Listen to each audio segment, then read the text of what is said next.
And welcome to another edition of JBS in Your Backyard. I'm Carol Garrison, one of the environmental educators at the John Bunker Sounds Wetland Center, and I am excited about this particular activity because we're going to be talking about soil health. You're going to need several different supplies for this particular class, so let's go over them.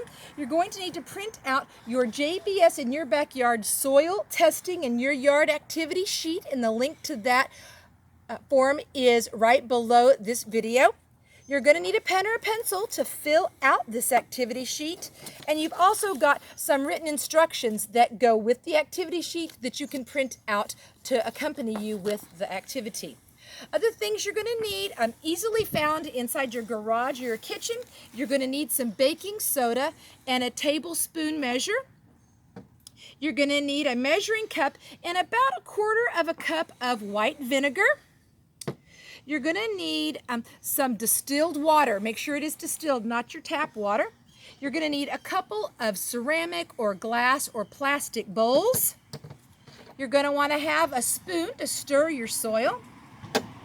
If you don't want to get your hands dirty, you might have gloves for all the students and participants, but I always think that hands in the soil is a good idea and you can always wash. You're going to need a trowel to dig up the soil for the first test. You're going to either need a cardboard box or a tarp or an old shower curtain, something that you can spread a large amount of soil out for the worm test. And the last thing you're going to need is a pretty good sized shovel. For the worm test, the trowel is going to be awfully slow because we're going to be getting a large quantity of soil. So you're really going to be better off going ahead and getting yourself a shovel. At any time during this video, feel free to pause so that you can gather your materials, or perhaps watch me do the test on my soil, then stop, have you and your kiddos do the soil test at your location, and then join back when you are ready. Well, I don't know about you, but I'm ready to get my hands dirty, so let's talk a little bit about soil health. Soil health is super important if you want to grow anything, and that's from wanting to grow a pecan tree to shrubs in front of the house to beautiful flowers for the pollinators to enjoy, or like me, a large vegetable garden that provides food for me, my family, and my chickens and my rabbits to eat. There are several easy tests that we can do to really determine how healthy your soil is. The first thing you want to know about your soil is what type of soil you have. And really, soil is primarily 3 different types. You've got loam soil, you've got clay soil, and you've got sandy soil. Now you're probably wondering, why does it matter what kind of soil I have? It's a big deal because different plants like different types of soil. Cacti and succulents, they love sandy soil. Irises, like what I have all along my parkway, they love a nice heavy clay soil. And vegetables, like we're going to be over in my garden shortly, they love a good loamy soil. So how do we tell which type of soil we have? This is where the only tool you need is that trowel and your hands. So we're going to head over to my garden. We're going to look at one type of soil, then we're going to look at a different. So let's head into the garden.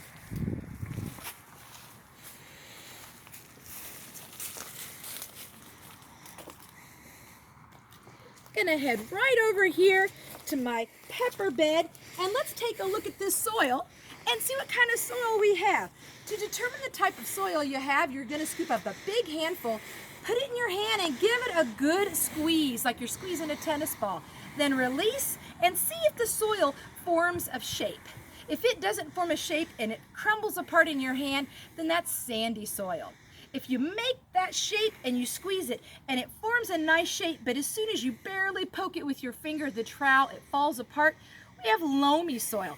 If you squeeze it, you make a shape, and even when you poke it, it holds its shape, then you've got some stubborn clay soil. Let's see what kind of soil these peppers are growing in. So I'm going to get a nice scoop. I'm going to put it in my hand.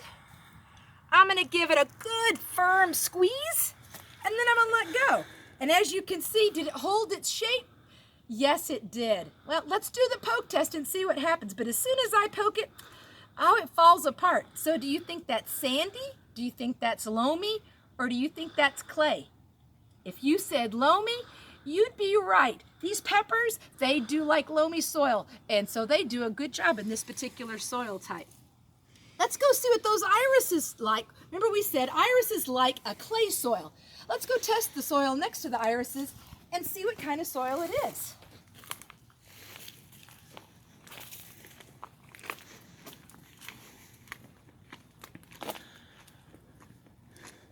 I'm going to get a good scoop of this soil over here. And if you look at it, you can see it's quite different from the soil that isn't. As a matter of fact, it kind of holds its shape just right there. I'm going to get myself a handful. I'm going to make that firm squeeze. Now let's see what happens. I'm going to give it a good firm poke. It's going to stay there. Clay soil in this particular part of Texas is really common. This is Blackland Prairie, and Blackland Prairie is known for that clay shape. As a matter of fact, there are many Native American Indians in this area that would take this clay soil and they would actually make pottery out of it and heat it afterwards because it wouldn't fall apart. So we've looked at soil types, and we know that I've got that heavy clay where my irises are, and we've got that loamy soil where the plants are. Let's head back to the table and let's talk about the second soil test we're going to do.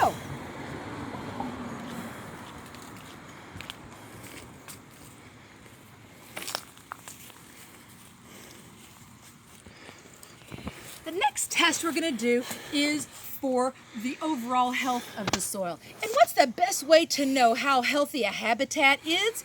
It's to look at the health of the creatures that are living in it. Do we remember what the three parts of a habitat are? I'll give you a second to think. Shelter, food, and water. So when we look at soil, soil is providing food and shelter and water to earthworms. That's correct. So if we go and take a good sample of soil and look at how many earthworms we have, that's a good indication of how healthy the soil is. This is where you're going to need that cardboard box or the tarp, and you're going to need that shovel. So I'm going to grab my equipment and we're going to head over to the garden. You're going to mark out about a 6 to 8 inch block and try to get at least 6 inches deep. Most people, I tell them, if you've got a big shovel this side, you want the soil to go all the way across and the full depth of the shovel.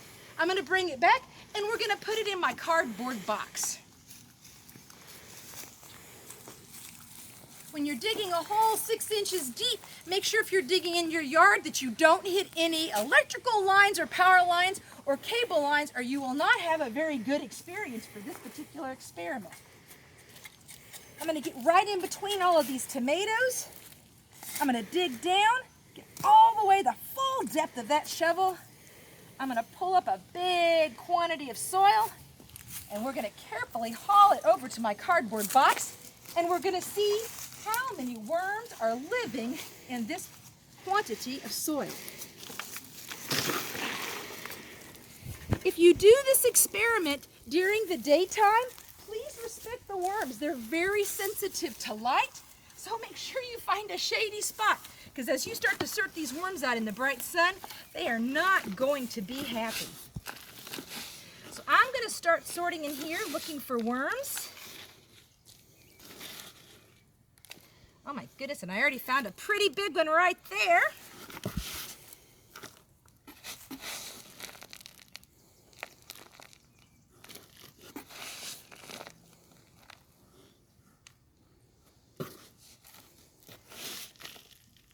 May have to, oh, there's another one right here.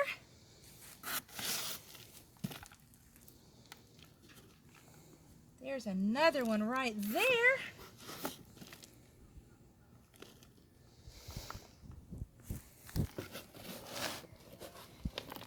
This part of the experiment can take a little bit longer, so like I said, feel free to pause the video while you handle all of your earthworms and get your count. You can see they're trying to go into the cardboard box, because even though it doesn't seem light to you, that's already a lot lighter than they were experiencing inside their soil.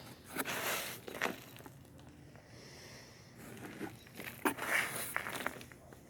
right, well, I think we found a pretty good quantity.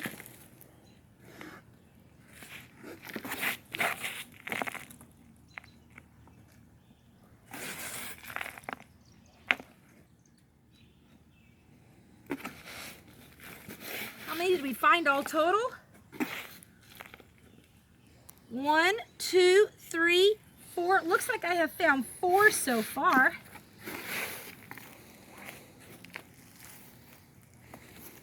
Oh, there's another one.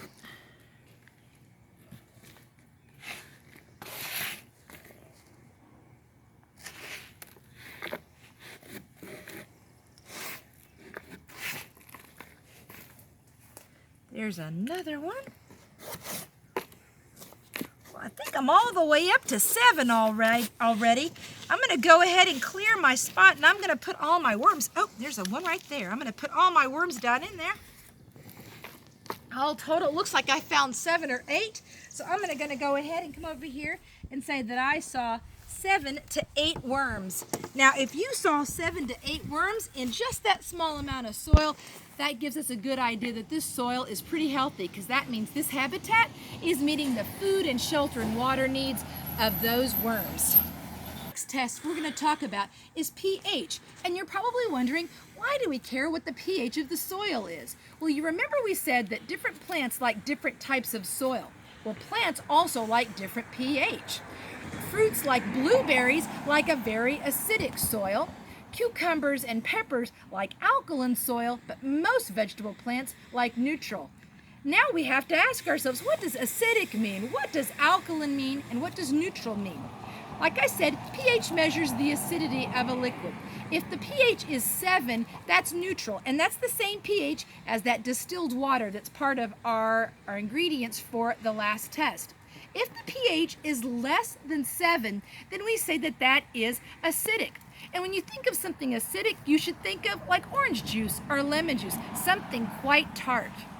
Now, when we think of a base, that is something that the pH is higher than 7. And when you think of a base, think about toothpaste, because we all know that we brush our teeth to neutralize the acids on our teeth to prevent tooth decay. Now, a lot of gardeners use expensive tests to determine the pH of their soil, but we have a very simple test that we can perform here in the backyard and determine the pH of our soil. The first thing we're going to do is we're going to take those 2 cups we talked about, and we're going to put a good scoop of soil in each one of them. The soil from the worms test is just fine. Just please make sure that you don't put any worms in the container. I'm going to get my 2 containers, try to get out the sticks and things. I'm going to put those in there. All right. Now, the first thing we're going to do is determine if we have an alkaline solution. So we're going to take that vinegar and we're going to pour the vinegar right on top of the soil. Now we're going to give it a minute. I'm going to stir it up a little bit. And we're going to see what happens. What we're looking for are any bubbles or any fizzing. If we see any bubbles or any fizzing, then that would indicate that the soil that we have here is alkaline. And I don't know about you, but are you already seeing those bubbles form? I'm already seeing some pretty good bubbles form, so I think that vinegar has already told us what I highly suspected, is that my garden has alkaline soil. Look at those bubbles on the bottom. Pretty clear test. Now, if we had not had any reaction at all with the vinegar, then we would have moved on to the second test. So while that keeps bubbling, let's take a look. If our solution did not bubble up, we would either say it's neutral or it is acidic. And the way we're going to determine whether it is neutral or acidic is to add that distilled water until we make a nice thin mud, like so. All right, stir it pretty well until it's a nice thin mud. Then we're going to take that baking soda and we're going to put a tablespoon of baking soda right in that bowl, and we're going to mix it. Now, if this was an acidic soil, it would fizz with the baking soda. Do we see any fizzing at all? No, we don't. And the reason why is this particular soil sample from my garden is alkaline. Let's go back and look at how foamy that vinegar is. If you take your soil from the yard and you mix it with the vinegar and you don't see any bubbles, and you mix it with the baking soda and you don't see any bubbles, then that means your soil is neutral. If you don't see any fizzing with the vinegar, but you see fizzing with the baking soda, that means you have acidic. If you have acidic soil, I am jealous, because that means you could grow some blueberries. Let's record our test from what we saw. Did it react with the vinegar? Yes, it did. Did it react with the baking soda? It did not. So does that mean that we have acidic or alkaline or neutral soil? And here, my vegetable garden has alkaline. Now let's look at that last question on our activity sheet. Based on the 3 tests, what can we tell about the soil in my garden? Well, do you remember? We said it was loamy because we could make the shape, but when we poked it, it fell apart. We know that we've got good soil health because there were 8 really healthy worms moving around in that soil. And we know that the soil is alkaline because it reacted with the vinegar. There are several extensions to this test, to this particular test. The one that I've linked for the parents is a test where you can take the same soil that you did for your worm test, mix it with distilled water, and let it slowly settle over several hours to show the different layers of soil. And I've included that link along with the links for the activity sheet in the directions. The best extension, though, is to print multiple copies of this activity sheet and compare the soil results from your yard with, say, someone who has completely different plants, or better yet, head down to a creek and take a look at that soil and see what kind of different results you get.